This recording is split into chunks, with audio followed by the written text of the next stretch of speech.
De paardendagen is één grote hoe kop je een organisatie.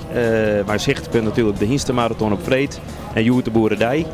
De boerderij kunnen we net alleen op dag vanzelf. Dat zijn andere stichtingen en organisaties die ons daarbij helpen. Stichting Veekeuring Friesland die de koeienkeuring organiseert. Geitenkeuring is een aparte vereniging.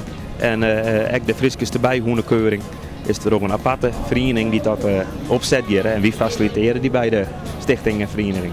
Ja, inderdaad. Die zetten dus eigenlijk in het hoofdbestuur wat uiteindelijk dus van boven de hele zaak regelt. Ja, klopt. Wie zorgen dat het terrein er klaar binnen en de andere faciliteiten. En zij hun verstijn ook. Juster hebben die de paardenverstijn hoort, dus met al die festiviteiten hier het waar dat vooral? Dat is heel goed vooral.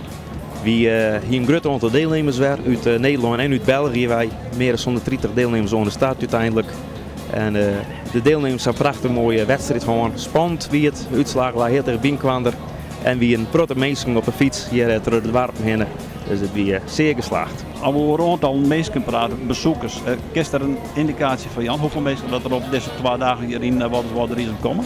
Het is lastig om precies een aantal te zeggen, maar in totaal deze 2-3 dagen gaat het toch tussen 15.000 en 20.000 mensen wat hier in Friesland aankomt. Daar ben je tevreden mee? Zeer tevreden.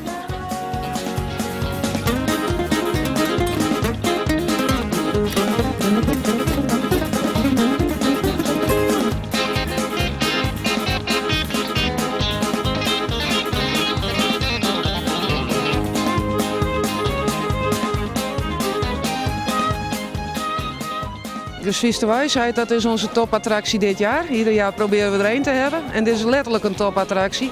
Dus een familie die 100 jaar bestaat, ja, het zou wel langer bestaan, maar al 100 jaar in het acrobatenvak zitten. En die hebben gisteravond een kleine show gegeven en dan geven we vanavond als afsluiter een show.